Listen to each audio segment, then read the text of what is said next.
Hello students, welcome to next series of previous papers. Okay, we will see today what is the problems are asked in the module 4 and module 5. Okay, let us see, we will start the video. In the module 4, this is the first question it is asked. Let us see.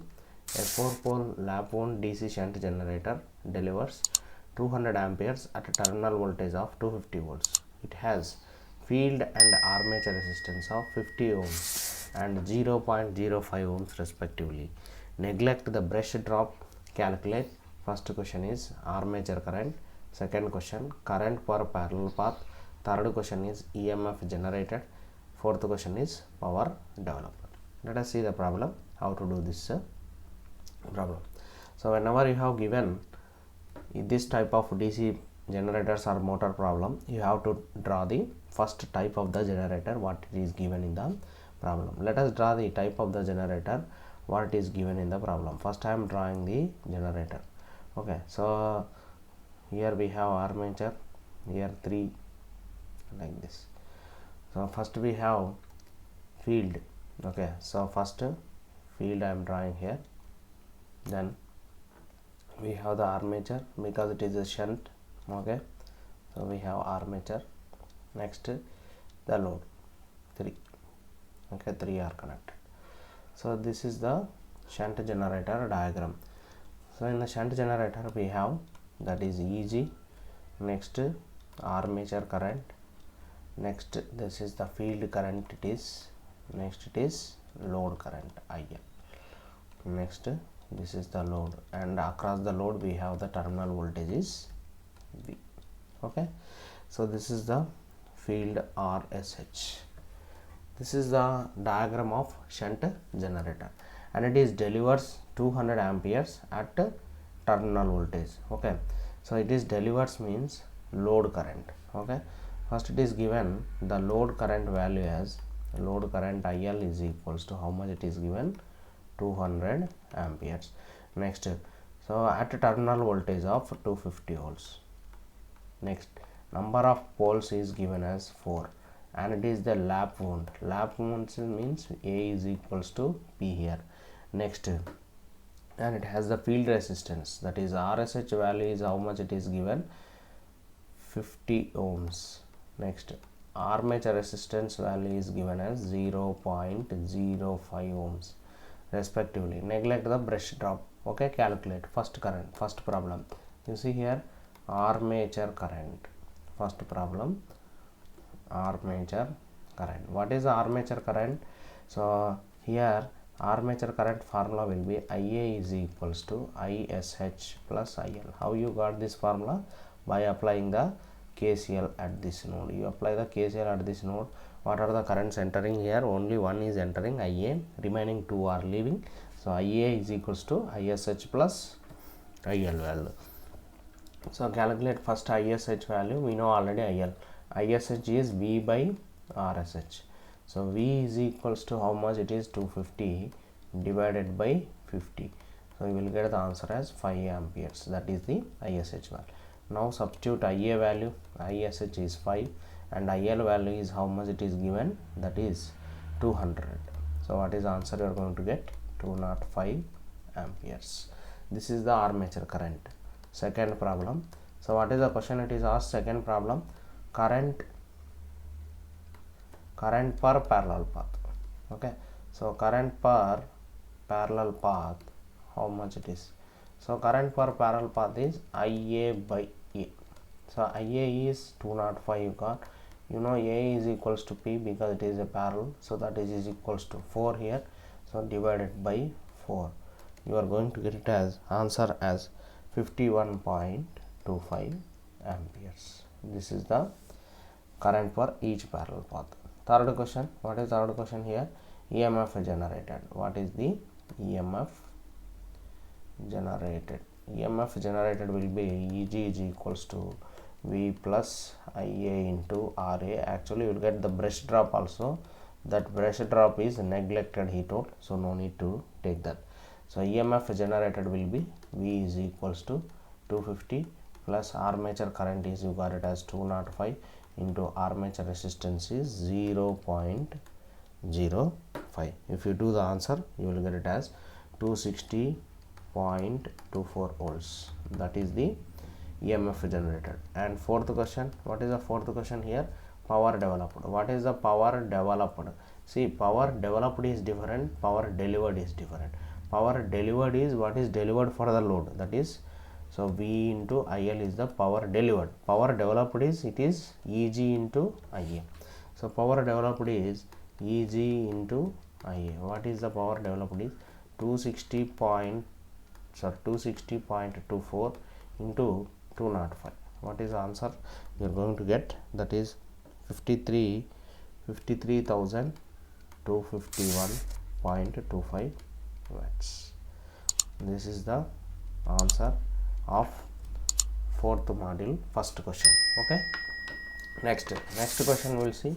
What is the question? It is asked, a 250 volts DC shunt motor takes a 6 ampere, okay, 6 ampere line current on no load and runs at 1000 rpm. The field resistance is 250 ohms and armature resistance is 0.2 ohms. If the full load line current is 26 amperes, calculate the full load speed assuming the constant air gap flux. Here, what is the first step you have to do? You have to do the first step is, so first you have to draw the type of motor it is given. So it is a shunt motor. So shunt motor means, once again take the field will be connected like this across the armature. So first you draw the type of the motor or generator so that you will get the idea of formula. Sorry, here it is a motor means we will get the supply here. So what you are going to get? Here you are going to get the supply. Right. This is the shunt motor. So what is the given information? Let us take the given information. Shunt motor takes a line current. So this is the current on no load current condition. So it is taking 6 amperes at no load condition. Voltage V is applied and the terminal voltage is how much it is given? 250 volts. Okay. Next, runs at 1000 rpm. Okay. First we will write no load conditions. We will write the what is the no load conditions are given in the problem. So what is the no load conditions are given? It is taking the line current of 6 amperes at no load and V is the 250 volts and at no load it is running as 1000 rpm. Okay, I am taking it as N1. Okay, so the field resistance, so RSH value is given how much? So RSH value is given as, that is 250 ohms. Next, armature resistance value is given as 2 ohms. If the full load line current, okay, full load line current, let us take the full load conditions. At full load conditions, what is given? At full load conditions, so line current, that is IL, it is taking 26 amperes. Calculate the full load speed he is asking. Okay, so N2 he is asking what is the N2. See this problem. So we are already know from the back EMF equation, phi NZ by 60 into P by A. This is the back EMF equation. Once the machine is designed, P value is constant, A is constant, 60 is constant, Z will be constant. So EB we can write it as, EB we can write as directly proportional to phi into N. So if phi is also here, it is given as constant air gap flux, that's why we can take it as EB is directly proportional to N. So first we have to calculate here, this I am considering it as EB1. What is EB1 here and what is EB2? You know already here, N1 you already know here, and N2 we have to calculate. So we can write this as EB1 divided by EB2 is equals to N1 divided by N2. Right. Substitute here EB1 and EB2. First we will calculate EB1 at no load condition. What is the EB1? EB1 will be V minus IA into RA. So V is how much it is given? 250 minus what is the armature current? We don't know the armature current. First calculate the armature current. IA is equals to, here this is IL and this is ISH. So we don't know first ISH value also. First calculate ISH. ISH will be V by RSH. What is the V? It is 250 divided by what is RSH value? It is given 250 only. So ISH is 1 ampere. IA value will become IL minus ISH in case of motor. So 6 minus 1, that is 5 amperes at no load condition. Calculate EB1. 250 minus 5 into what is armature resistance is given, that is armature resistance is given as 0.2. sorry, here I have written 2, 0.2 it is given. So you will get the answer as 249 volts at a no load condition. Let us take EB2 at full load condition. V minus IA into RA. So here IA will be different at full load condition. IA will be, because the line current is different, 26 minus 1, that is 25. We will get it as 250 minus 25 into 0.2. Here I am going to get it as 245 volts. 245 volts at full load condition. Now you substitute in this formula. So what is EB1 here? You got it as 249 at no load condition divided by at full load condition 245 is equals to what is N1 value? N1 it is given as 1000 RPM at no load condition. He is asking N2. So we can write it as N2 is equals to 1000 into 245 divided by 249. Final answer you are going to get it as 984 RPM, approximately 983 something you will get, because the speed will be in round off figure. So you will get it as 984 RPM. Okay, this is the problem is asked in the DC motors. Let us take the module 5. Now we will start with the module 5. In the module 5, what are the questions are asked? See, this is the question is asked from the alternator. A 6-pole 3-phase star connected alternator has 90 slots and 8 conductors per slot and rotates at 1000 RPM. The flux per pole is 50 milliwebers. Find the induced EMF across its line. Assume the winding factor is 0.97. So that is the problem it is given. So here a 6-pole 3-phase star connected alternator. So here 3-phase 6-pole, number of poles will be 6, number of poles will be 6 here. Z is equals to 90 slots into 8 conductors. So how many you are going to get it as 720. Okay, 720, and rotates at 1000 RPM. So if you are rotating at 1000 RPM, speed will be 1000 RPM.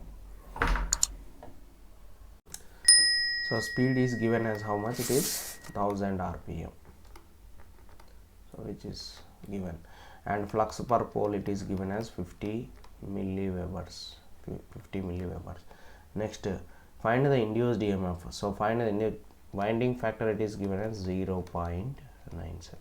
So this is the given information. So let us, we are already know induced EMF per phase. Okay, so induced EMF per phase we are going to calculate.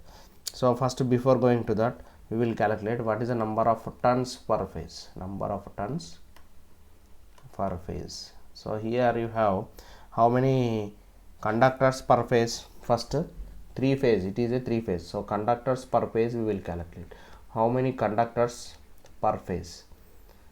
Per phase is how many? 720. 3 phases will be there. That means total 240 conductors are there per each phase. So number of turns means, turn means like this. This is called as the 1 turn. 2 conductors we will have. So you will get here 240 divided by 2. Totally we will have 120 turns per phase. Okay, so we have 120 turns per phase.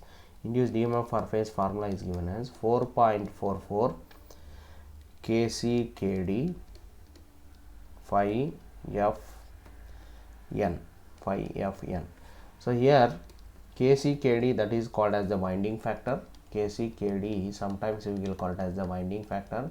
Winding factor is given as how much? That is 0.97. Substitute 4.44 0.97 into 5 value is given as 0.05. I have converted this milliwebers into webers. that will become 0.05 Webers. Next is frequency will be 50 Hertz and it is rotating at 1000 RPM. So here it's not a speed, number of turns, sorry. So here the N I have taken as capital N, sorry. So here number of turns will be 120. So what you are going to get, final answer is you are going to get as 1292.04 volts. So this is the EMF induced per phase. So EMF across its lines means that is EMF across is, so 3 lines we are going to take across each phase. Okay, between the phase we are going to take that as the between the lines, that is will be 1292.2 volts. Very easy. So here it is given how you got this frequency. So why the speed is given, frequency you know already it is running at a synchronous speed. Okay, that is given as frequency. Frequency formula will be so N divided by 120. So frequency we are calculated like this, 50 Hz. So frequency Ns is equals to 120 F by P, that is we are already know. Frequency formula will be Ns into P divided by 120. So that is what Ns is given as 1000 RPM and P is you already know 6 and divided by 120. 50 Hz you are going to get. We got 50 Hz from this and we are substituted here. Okay, so like this we got 50 Hz. I think so everything it is given in the problem, and number of turns per phase we are calculated like this. Okay, right, very simple problem. See the next problem and the last problem of 3-phase induction motor.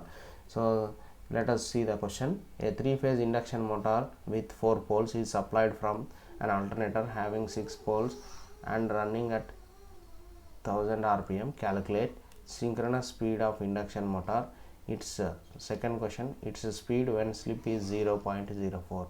Third question is frequency of rotor EMF when the speed is 600 RPM. Let us see the solution of this question. So what it is given, a 3-phase induction motor with 4 poles, okay, supplied from an alternator. Okay, it is supplying from an alternator. So let us take the induction motor information. First we will write the induction motor. P is equals to 4 poles. Alternator, so alternator will be having 6 number of poles. How the question was, so alternator is, this is an alternator is connected to the induction motor. So if the alternator is connected for induction motor like this, what you have to do is the frequency of alternator will be equals to the frequency of, because it is running by the induction motor. So how much of frequency is supplied here by the, both are connected by the shaft. Here they both are connected by shaft between the alternator and induction motor. Okay, the frequency will be same. First calculate what is the frequency of the alternator. Alternator is running at a speed of, so how much it is running, 1000 RPM. It is running at 1000 RPM. So we can write as frequency will be, what we can write, Ns into F divided by, Ns into P divided by 120. So Ns is 1000 RPM into P is 6 divided by 120. So you will get it as answer as 50 Hz. The same, with the same frequency it is also running the induction motor. We got the frequency of induction motor as how much, that is the 50 Hz. So first question is asked is what is the synchronous speed. Synchronous speed will be 120 into F divided by P. So for induction motor 120 into 50 divided by, what is the number of poles it is given, 4. So we are going to get as 1500 RPM is the speed of induction motor. Next second question, you see its speed when slip is 0.04. Your already formula, N is equals to Ns into 1 minus S. You have the formula this, and 1500 into 1 minus 0.04, that will be 1500 into 0.06, that is 1500 into 6 by 100. So this 2 zeros will get cancelled, 90 RPM. So that is the speed when the slip is 0.04. And you see the frequency of rotor EMF when the speed is 600. So frequency of the rotor EMF will be, frequency is asking, that is f dash. F dash will be S times F. Okay, first we will calculate S. S will be, you know the formula, ns minus n divided by ns. Okay, so here you have the 1500 rpm and it is rotating at 600 divided by 1500, that will be 900 divided by 600, that will be 3 by 2. 3 3s are 3 2s are. Okay, so the speed will be like this, 3 by 2, 900 divided by into 100, so sorry, so 3 by 2 is the slip. Sorry, here we have to take it as 1500 I have taken, that's what, 3 by 5, 3 by 5, this is the slip. So let us substitute here, f dash is equals to 3 by 5 into 50. What you are going to get, that is 10, that is 30 hertz. It is the rotor frequency. Okay, that's all in this video. We will see, I think I have completed all problems which are asked in the September 2020, which is very helpful for your external exam preparation. So who are writing the backlog as subject of basic electrical engineering. So if you are seeing first time this channel, please like, share and subscribe the channel, which is very useful to your friends. Thank you very much. If you have any queries, you can comment in the comment box. Thank you very much.